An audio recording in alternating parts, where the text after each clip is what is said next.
하늘에 계신 우리들의 하나님 아버지시여, 부족한 저희들에게 오늘 새 안식일을 맞게 하시고 저희로 하여금 하나님 아버님과 함께 안식일에 들어가게 하시니 무한 감사하고 감사합나이다. 하오나 이 세상에는 아직도 코로나 팬데믹으로 어지럽고 다시 환자들이 속출하여 부득이 비대면 예배를 드리게 되었사오니 저희들 마음이 심히 불편하옵니다. 원하옵기는 이 코로나 바이러스를 속히 이 세상에서 소멸시켜 주시옵고 우리가 다시 기쁘게 대면 예배를 마음껏 드리는 날이 속히 이르게 하여 주시옵기를 간절히 바라옵나이다. 이제 새해 2022년이 시작되었사오니 우리 모두가 마음을 가다듬어 주 하나님을 가까이 모시며 말씀에 더욱 가까이 살아서 하나님의 뜻을 더욱더 이행하며 우리의 신앙이 더욱 향상되는 앞날이 되게 인도하여 주시옵기를 비옵나이다. 또 기도하옵는 것은 세계 각처에서 선교사로 일하는 주의 종들을 위하여 기도하오니 하나님의 강하신 보호하심과 은혜가 함께 하셔서 어려움과 위험을 능히 이겨나가게 해 주시옵기를 비옵나이다. 이 시간 주의 귀 있으시는 종으로 저희들에게 말씀을 전하도록 하셨으니 성령의 감화 감동하심이 그와 함께 해 주셔서 다만 하나님의 절실한 말씀을 전하도록 해 주시옵소서. 이 모든 말씀 우리 주 예수 그리스도 이름 받들어 간절히 기도드리옵나이다. 아멘. 성도님 여러분 안녕하세요. 갑작스럽게 비대면으로 예배를 전환하게 돼서 저도 많이 좀 당황스럽고요. 또 여러분들도 많이 힘드실 겁니다. 하지만 모두의 안전을 위해서 교회가 1월 말까지만 경과를 보기로 하고 그렇게 결정했습니다. 이제 1월 말이 지나서 좋은 결과가 있기를 모두 기도해 주시기 바랍니다. 오늘 저는 여러분들과 함께 창세기 47장 9절로 10절에 있는 말씀에 근거해서 우리는 과연 노인인가 아니면 어른인가 하는 제목을 가지고 하나님의 말씀을 대언하려고 합니다. 먼저 창세기 47장 9절로 10절의 말씀을 읽겠습니다. 창세기 47장 9절로 10절입니다. 야곱이 바로에게 아뢰되 내 나그네 길의 세월이 130년이니이다. 내 나이가 얼마 못되니 우리 조상의 나그네 길의 연좌에 미치지 못하나 험악한 세월을 보냈나이다 하고 야곱이 바로에게 오늘 설교의 가장 중요한 부분입니다. 야곱이 바로에게 축복하고 그 앞에서 나오니라. 야곱이 지금 130세입니다. 만약에 지금 저 바르스토 지역이나 아니면은 저 인디오 쪽으로 가서 정말 아무것도 없는 광야에서 오랫동안 살았던 130살 잡수신 어떤 거의 홈레스 같은 그런 어른이 백악관에 가가지고 바이든 대통령을 앞에 갖다 놓고 내가 당신을 축복한다 하고 그를 위해서 안수 기도를 해주고 온다면 어떠시겠습니까, 여러분? 저는 참 그 장면이 쉽지 않을 것이라고 생각합니다. 좀 안 맞죠, 그죠? 먼저 이 130이나 된 어른이 지금 하는 말입니다. 130이나 된 어른이 뭐라고 말하냐면 내가 우리 조상에 비하면 연조가 많지 않다 그럽니다. 그래서 제가 좀 봤어요. 이 조상님들의 연세가 어떻게 되시나 했더니 야곱에게 있어서 그래도 직접적으로 느낄 수 있는 조상이 누굴까 생각해 보니까 당연히 자기 아버지 이삭, 그 다음에 자기 할아버지, 또 누가 있겠어요? 아브라함, 그리고 이제 또 아브라함의 아버지 테라가 있을 것이라고 생각됩니다. 데라가 보니까 205세를 살았습니다. 그리고 아브라함은 175세를 살았습니다. 또 자기 아버님은 130세를 사셨어요. 그런데 지금 자기의 나이가 130이에요. 이삭이 180세를 살았습니다. 이삭이 180세를 살았는데 자기가 130이에요. 그러니까 그 느낌이 어떨까요? 자기는 어린아이죠. 제가 이제 목회자 회의에 가면은요, 목사님들 중에서는 제일 나이가 많은 축에 들어갑니다. 이제 아마 제일 많을 거예요. 그런데 이 로말린다 교회에 와서 국어부 성도님들과 예배드리면 전 아직 젊은 목사입니다. 아이고 목사님 뭐 아직 멀었어. 우리 연세 드신 어르신들이 저한테 자주 하시는 말씀이고 맞는 현실입니다. 지금 이 이삭이 130이라는 짧지 않은 생을 산 나이지만 그래도 데라나 아브라함이나 이삭에 비하면 나이가 젊습니다. 중요한 것은 그런 게 중요한 게 아니고 지금 그가 무슨 얘기를 하냐면 그 당시에 제국인 이 바로가 있는 애굽에 가서 그 당시에 애굽은 최강국이었거든요. 거기 가가지고 지금 얘기를 하는 거예요. 그런데 그 제국의 최고 책임자인 바로한테 뭐라고 말하냐면 내가 너를 축복한다 이거예요. 이분이 뭘 해서 축복을 하나 하는 생각을 해봤어요. 아마 이 정도 되려면 이분은 단순한 노인이 아니라 현인이고요. 보통 사람이 아니라 정말 어른인 것입니다. 아시는 것처럼 야곱이 여기 가기까지는 여러 가지 스토리들이 있었습니다. 제일 먼저 아시는 것처럼 요셉이 팔려갔고 그것 때문에 얼마나 가슴이 아팠겠어요. 살았는지 죽었는지도 모르고 그냥 자기 다른 아들들이 와서 죽었다고 말하니까요. 자식은 가슴에다 묻는다고 그러잖아요.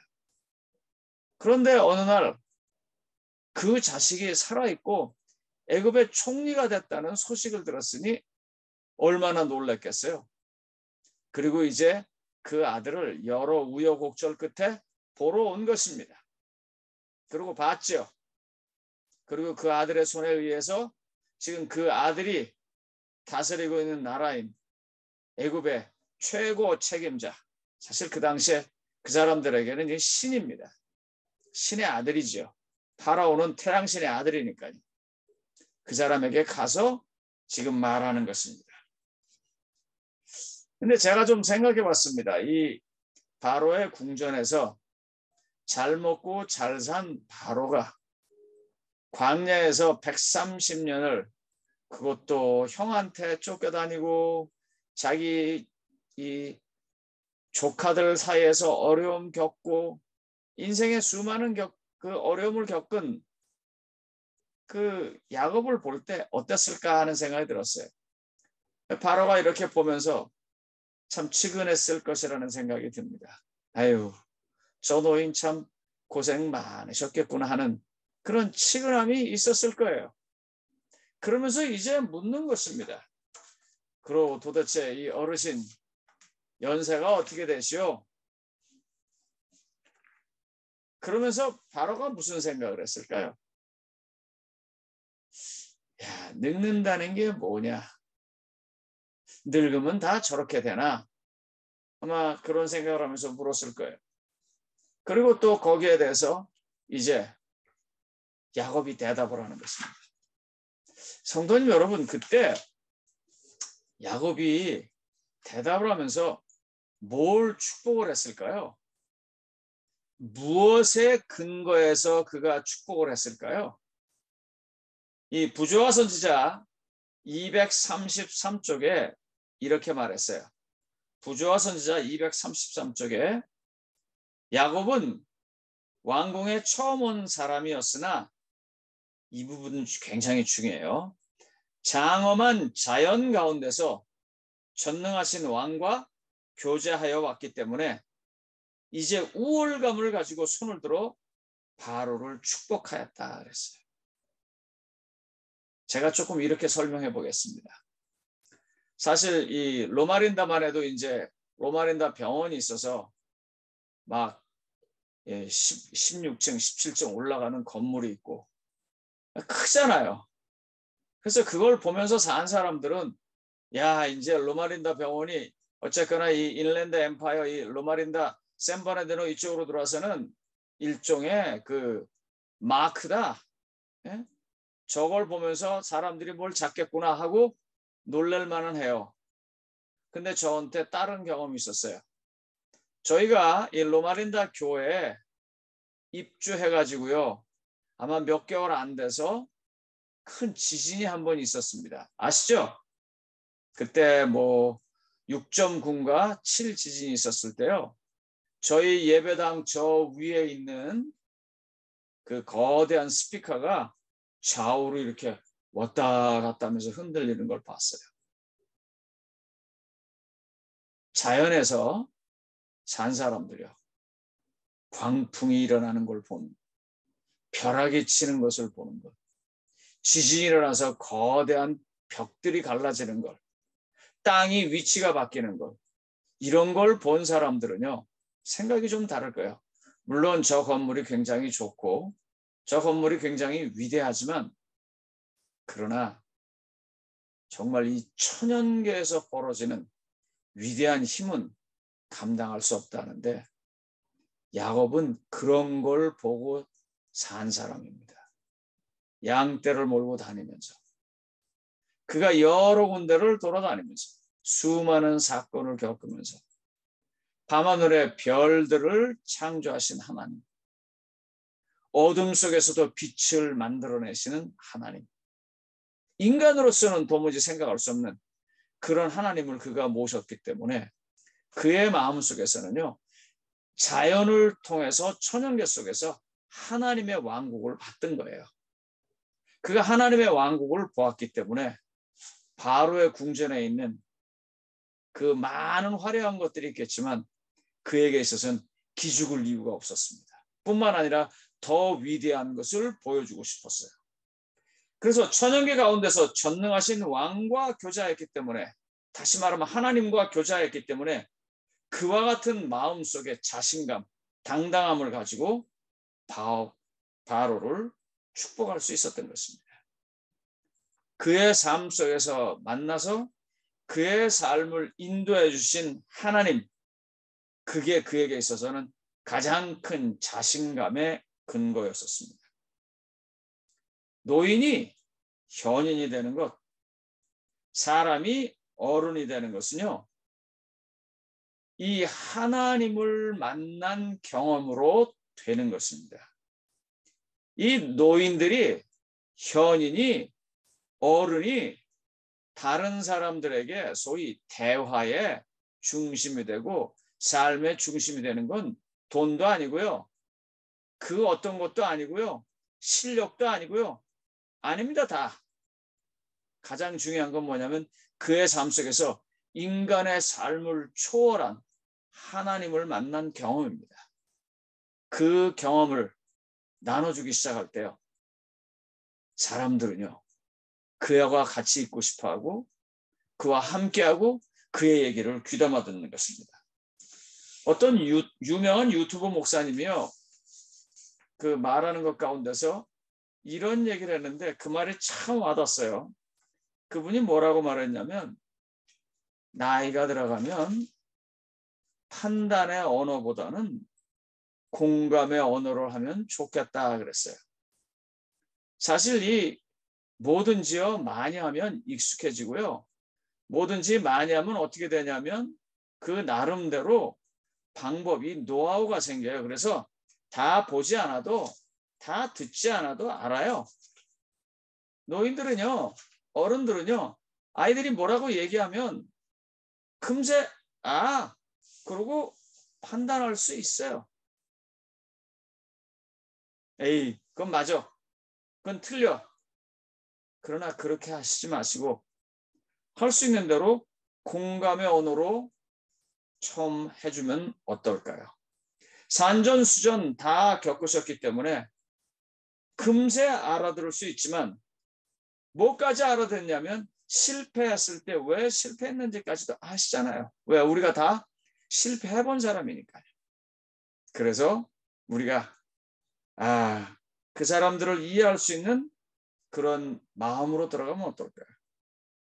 맞아. 네가 그럴 수밖에 없었겠지. 틀렸어도 그럼 그랬을 때 나도 그랬었어. 해서 이 공감의 언어로 들어가기 시작한다면 아마 사람들은요. 정말 알아듣기 시작하고 같이 하게 좋아할 것이고 함께 하게 될 거예요. 사실 저희가 이 비대면으로 가게 된 가장 큰 이유는 우리보다는 다른 쪽에 있습니다. 제가 좀 상황을 말씀드리겠습니다. 영어부나 엘다솜에는 지금 생각보다 이 코로나 바이러스에 감염된 우리 형제 자매들이 많이 있습니다. 또 심지어는 목사님들이나 목사님 가정, 또 목사님이 만나는 사람들도 그렇게 되고 있고요. 특별히 방송부나 찬양팀까지도 그런 일들이 있어요. 그래서 우리 이 성도님들은요, 어디나 다 국어부든 영어부든 엘다솜이든 일하시는 분들이 다 열심히 일하시고 헌신해서 봉사해서 하십니다. 그러니 다 나와서 일하고 싶어 하세요. 또 자원해서 하시려고 하시고요. 그러나 교회는 그 사람들이 그와 같이 헌신한다고 해도 반대로 또 그 사람들을 보호해야 할 이유가 있습니다. 보호해야 할 사명이 있다고요. 의무가 있어요. 그래서 오지 말고 다 각자가 녹음을 해서 와서 이제와 같이 다 예배를 드려서 컨택을 최대한도로 줄여서 한 사람이라도 더 피해가 가지 않도록 하려고 하는 것입니다. 근데 이제 어른들은 부스터샷도 다 맞으셨고 또 몸들도 건강하시고 그래서 잘 걸리지도 않고 걸리셔도 많이 아프지 않으세요. 우리 어른들 가정이 한 서너 가정이 코로나 바이러스에 걸렸습니다. 그러니까 뭐 몇백 명 가운데 서너 가정이니까 적게 걸리신 거죠. 그리고 또 보면은요 별로 아프지도 않으세요.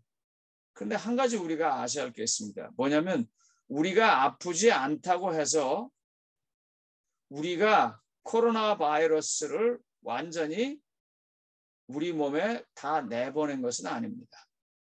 그러니까 우리는 어쩌면 무증상 감염자일 수도 있어요. 그래서 모르고 그냥 지나가는 거예요.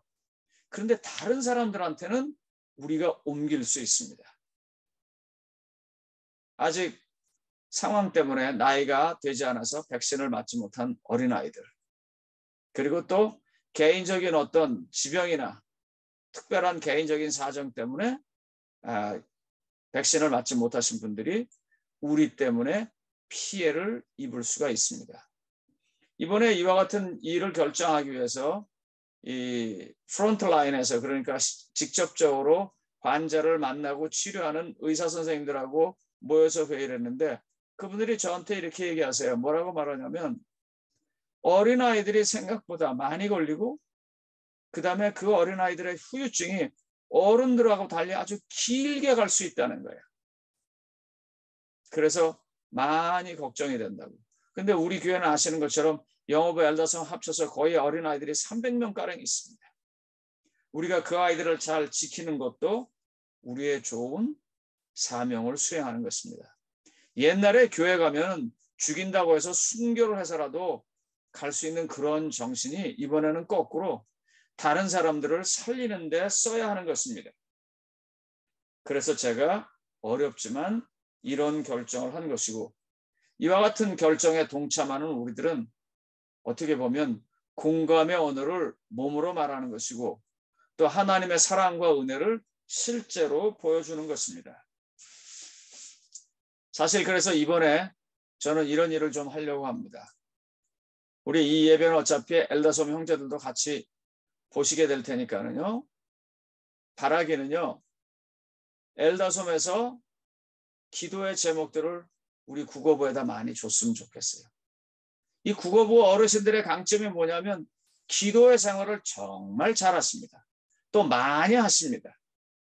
이제 우리가 이번에는요. 우리 자녀들, 또 우리의 가정을 위해서 기도할 뿐만 아니라 그리스도 안에서 한 가정이 된, 피로는 연결이 안 돼 있지만 그리스도의 은혜의 보혈로 연결되어 있는 형제들을 위해서도 구호부에서 열심히 기도하면 어떨까요? 그래서 그 형제들이 안전하고 그 형제들의 주변까지도 안전하고 뿐만 아니라 그 형제들의 안전한 모습을 보면서 하나님의 보호하심을 느끼는 것을 깨닫고 다른 사람들도 예수 그리스도 안에서 구원받을 수 있으면 얼마나 좋을까요? 이와 같이 살아갈 때 우리는 그냥 노인이 아니고 현인이 되는 것이고요. 우리는 그냥 노인이 아니고요. 어른이 되어가는 것입니다. 다시 말하면 세상에 잘났다고 하는 바로를 향해서도 축복을 할 수 있는 것이죠. 그러므로 우리가 서로 명단을 나누면서 기도했으면 좋겠습니다. 아시는 것처럼 생물학적으로 그저 나이가 들어가는 사람에게 우리가 노인이라고 하는데 그런 노인에 머무르지 마시고요. 세월이 흐른 만큼, 세월이 많이 지난 만큼 하나님과 함께한 시간도 많아서 참 그분이 어떤 말을 하게 될 때, 그분과 어떤 유대가 있게 될 때 하나님은 이렇게 사랑하셨어, 하나님은 저렇게 도와주셨어 하는 것들을 보고 들을 수 있다면 얼마나 좋을까요? 그 조의석 목사님이라고 하는 분이 한 칼럼에다가 김형석 교수님에 관한 글을 쓰면서 이런 말을 썼는데 이게 참 마음에 와닿습니다. 그분이 뭐라고 말했냐면 이렇게 말했어요. 그분이 제자들에게 고생을 했던 시간들도 사랑이 있으니 참 행복했다라는 말을 읽었다고 그랬어요. 그러니까 김형석 교수님이 이제 그 제자들이 찾아와서 요새 유명해지셨잖아요. 올해 벌써 101살이신데 그러니까 이제 102살이 되셨네요. 제자들이 와서 이야기하는데 옛날 이야기하면서 이렇게 말씀하시더래요. 그때 그게 참 고생스러웠었다고. 그런데 그게 고생스러웠음에도 불구하고 남을 위해서 내 사랑하는 마음으로 고생을 하니까 고생도 행복했다. 그렇게 얘기를 하시더래요. 그러면서 이 조의석 목사님이 글을 이렇게 썼어요. 남을 위해 고생해도 거기에 사랑의 마음이 머물면 행복을 느끼도록 지으신 하나님께 참 그 하나님의 신비에 대해서 감사한다고요. 다시 읽어드릴게요. 너무 좋아서요. 남을 위해서 고생을 해도 그 남을 위해서 고생을 하는 거기에 나의 사랑하는 마음이 머물면 행복해지도록 만드신 하나님의 신비가 참 감사하다고요. 우린 지금 이런 시간에 한번 좀 들어가 봤으면 좋겠어요. 사실 저희들이 뭐 하는 게 뭐가 있습니까? 이제 은퇴했고 또 예전같이 그렇게 막 사방팔방 다닐 수 있는 그런 상황도 되지 못하고 그래서 집에 있으면서 주로 시간을 보내고 사는데요. 예배는 우리한테 굉장히 중요한 거잖아요. 그래서 이 예배를 드리면서 형제도 만나고 친구도 만나고 그동안 못했던 이야기도 하고 살아있는 어떤 걸 느끼는데 이 예배가 또 비대면으로 된다니. 그런데 만약에 그때 이 내 인생의 어떤 한 작은 고생이 그래 이것 때문에 내가 이름도 잘 모르고 또 어쩌면 봐도 길거리에서 알아볼 수도 없는 그런 사람들이지만 우리 신앙 안에서 하나 된 로마린의 어떤 형제 하나를 우리가 안전하게 잘 보호할 수 있고 우리 손자녀들을 잘 보호할 수 있다면 그런 사랑하는 마음이 있다면 이 외로움이나 아니면 이 잠깐 동안 만나지 못하는 이런 것들도 우리를 행복하게 해줄 수 있도록 하나님의 어떤 신비한 일들이 있을 것입니다. 성도님 여러분, 성경에서 그런 일이 있었나요? 성경에서 이와 같이 고생함으로 해서 그 고생한 사람이 마음에서 크게 행복을 느낀 게 있나요? 한번 지금 어차피 집에 계시고 가족들끼리 있으니까 한번 잠깐 이야기해 보세요. 뭐 이런 거 있죠. 어떤 거 있냐면 사도 바울이요. 사도행전 16장에 감옥에 들어가가지고 어떻게 했어요? 찬미 부르고 있는데 옥터의 문이 지진 때문에 다 열리고 착고가 풀렸는데도 그거 어떻게 해요? 고생스럽게 그 감옥에 그냥 앉아 있다고요. 그런데 왜 그가 나갔어요? 왜 그가 그렇게 했어요? 왜 그가 나가지 않았냐고요. 간수가 자결하려고 그러니까 그가 어떻게 했습니까? 내 몸을 상하게 하지 말라고. 우리가 여기 그대로 있다. 왜 그가 그대로 있었어요? 그 간수 생각해서 그런 거죠. 그리고 어떤 일이 벌어졌습니까? 선생들아, 내가 어떻게 해야 구원을 얻으리까? 그렇게 하면서 그 간수가 구원받잖아요. 간수뿐만 아니라 그 가정이 다 구원받잖아요. 고생스러운 그 감옥의 삶이 사도 바울에게 어떻게 했을까요? 행복함 속에 들어가게 만들었어요. 행복했다고요. 하나님은 그런 신비를 이번 기회에 우리에게 주실 거예요. 성경에 또 그런 일이 어디 있을까요? 성경에 굉장히 많이 있어요. 한번 좀 이야기 좀 해보세요. 서로요. 또 뭐가 있겠습니까? 그 사람이 고생하면서 행복해지는 거예요. 다니엘이 어떻게 했습니까? 사자굴로 들어갑니다. 그가 안 들어갈 길이 여러 가지 있었지만 사자굴로 들어갑니다. 그러면서 올라오는데 뭐라고 말해요? 다니엘아, 다니엘아 하면서 그를 위해서 걱정하고 있는 임금을 향해서, 다리오 왕을 향해서 저는 무죄합니다 라고 말하면서 올라올 때 그 다니엘이 얼마나 행복했겠어요. 그의 삶이 고생스러웠지만 그에게 무엇가 있었어요? 사랑이 있었어요. 왕을 사랑하고 그의 형제들을 사랑하고 하나님의 구원을 한 사람이라도 더 전해주려고 그가 그 길을 피하지 아니하고 사자굴로 들어갔던 것입니다. 하나님은요, 그때 그에게 행복할 수 있도록 만들어줬어요. 또 뭐가 있을까요? 성경 한번 보겠습니다. 요한복음 4장 31절로 33절입니다. 저는 이 요한복음 4장 31절로 33절의 경험이 우리 모두에게 제가 있기를 바랍니다. 제가 천천히 읽겠습니다. 그 사이에 제자들이 청하여 이르되 라삐오 잡수소서 이르시되 내게는 너희가 알지 못하는 먹을 양식이 있느니라. 내게는 너희가 뭐요? 알지 못하는 먹을 양식이 있느니라. 제자들이 서로 말하되 누가 잡수실 것을 갖다 드렸는가 하니, 여러분 이 이야기 다 아시죠? 요한복음 4장에서요. 예수님께서 한 여인을 우물가에서 만납니다.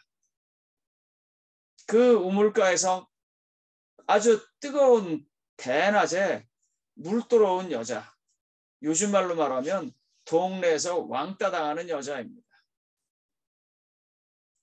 우리 주변에 있는 사람들 중에서 이 잘 어울리지 못하는, 뭐 그게 그 사람 잘못이든 아니면 동네 잘못이든 어쨌거나 왕따 당하는 사람이에요. 그러니까 그 뜨거운 시간에 다른 사람들이 다 집에서 쉬는 시간에 그때 내내야 물 들어올 수 있어서 물 들어온 사람인 것입니다. 그에게 예수님께서 이야기하기 시작하고 그를 어떻게 쓰든지 하나님의 사랑으로 이끌기 시작하고, 그래서 드디어 어떻게 해요? 그가 하나님을 발견하게 돼서 동네로 뛰어가서 메시아가 왔다라고 말할 만큼 그 자신이 기뻤던 것입니다. 그런데 제자들이 그때 없었어요. 먹을 걸 사러 갔었거든요.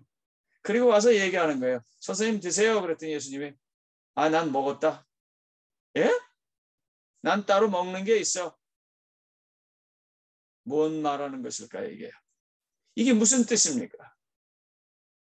배가 고프고 덥고 힘들지만, 그리고 네가 유대인 남자로서 왜 사마리아 여인이 나한테 말 거냐 하는 그런 아주 좀 제대로 된 대접을 못 받는 일이 있다고 할지라도, 그런 고생이 곳곳에 있지만 예수님의 마음속에 그 여인을 사랑하는 마음이 있기 때문에 그와 이야기하고 그가 드디어 영생의 물을 내게 달라고 말하면서 야곱이 발견해낸 그 우물, 어떤 산에서 오는 것이 아니라 바로 예수 그리스도께서 주시는 큰 구원을 그 여자에게 설명하는 그런 일을 한 것입니다.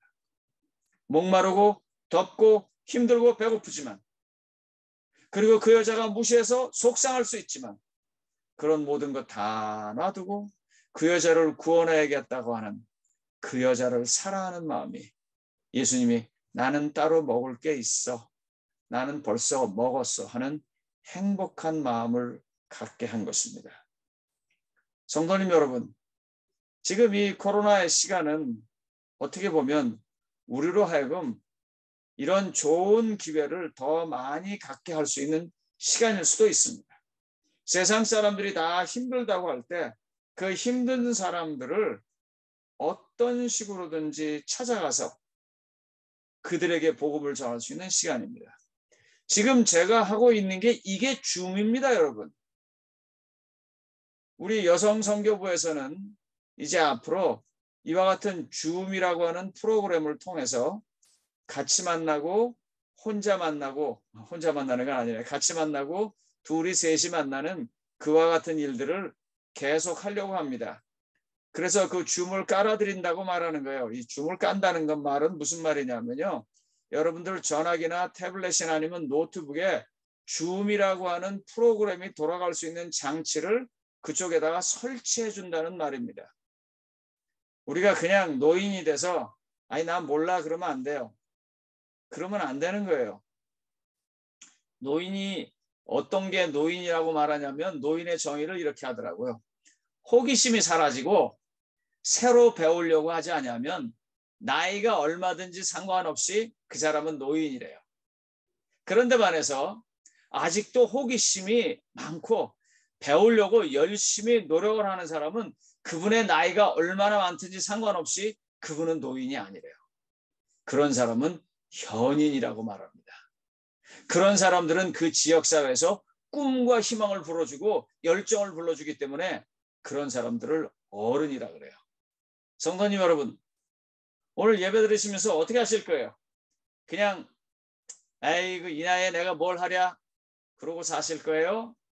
아니면 성도님 여러분, 아니야, 지금이라도 나는 하나님께서 나와 함께 하시고 하나님이 어차피 뭘 시키면 그 일을 감당할 수 있는 능력도 주실 거야. 그렇게 마음 잡수시고 한번 해보시지 않으시겠어요? 다른 사람과 함께 하면서 그 사람을 사랑하는 마음으로 하는 고생은 우리를 행복하게 합니다.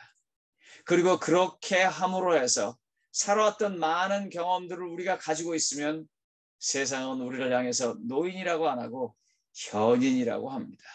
어른이라고 합니다.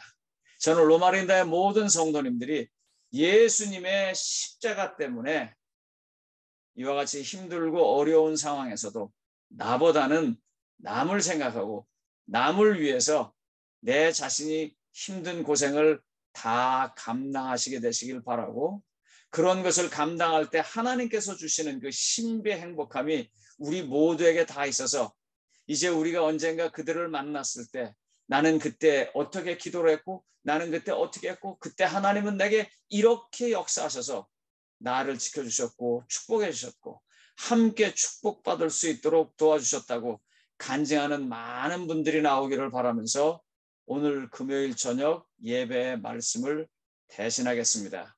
이제 말씀을 정리합니다. 성도님 여러분, 우리는 그냥 나이가 들어가는 노인이 되면 안 됩니다. 우리는 비록 130년이라는 시간 동안 수많은 경험들을 해서 험악한 세월을 살았는지 몰라도 그 험악한 세월 뒤에 있는 하나님이 계신 것이 내 안에 있기 때문에, 내 삶에 있기 때문에 그가 비록 바로처럼 세상에서 위대한 사람이라 할지라도 우리가 아니라 우리 속에 있는 하나님이 축복할 수 있는 사람이 되어야 합니다. 그래서 하나님께서 우리를 쓰실 수 있어서 우리는 하나님의 기꺼이 사용되어지는 도구가 되기를 바라면서 말씀을 마치겠습니다. 우리는 노인이 아닙니다. 우리는 현인이고 우리는 하나님 안에서 주어진 축복 때문에 만들어진 어른입니다. 이 축복이 모두에게 함께 하시기를 바라겠습니다. 감사합니다.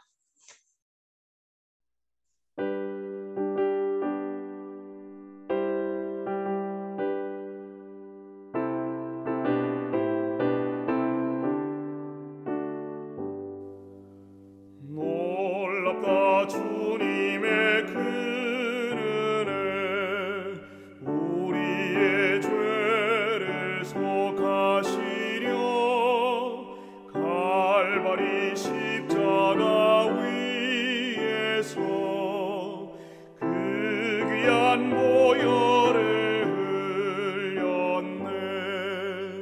주의 은혜 우리의 죄를 다 씻었네. 주의 은혜 우리의 죄를 다 씻었네. 죄악은 사나운 물처럼 우리의 영혼 위험하나 피할 수 없는 은혜를 십자가 위에서 보았네. 주의 은혜 우리의 죄를 다 씻었네. 주의 은혜 우리의 죄를 다 씻었네.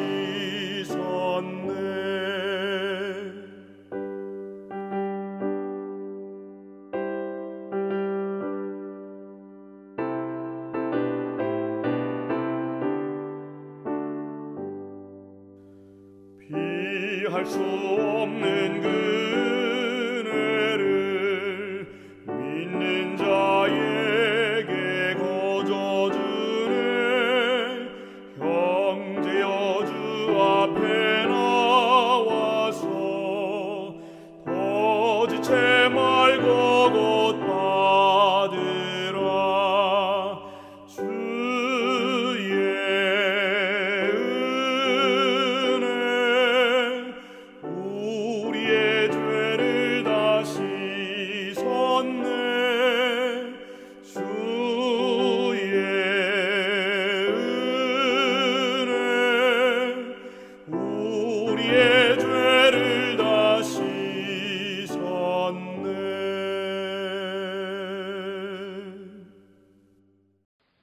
하늘에 계신 하나님 아버지, 이와 같은 어려운 상황에서도 좋은 봉사자들과 아름다운 성전과 우리에게 말씀을 들을 수 있는 열린 마음을 주셔서 감사합니다. 오늘 주어진 말씀처럼 시간은 누구에게나 가지만 그 시간 가는 것에서 얻는 하나님만이 주실 수 있는 축복을 저희들 받게 하여 주시옵소서. 그래서 만나는 이들에게 하나님의 구원의 은혜와 사랑을 나눠주는 귀한 하나님의 자녀들 되게 해주시기를 우리 구주 예수님의 이름으로 간절히 기도드립니다. 아멘.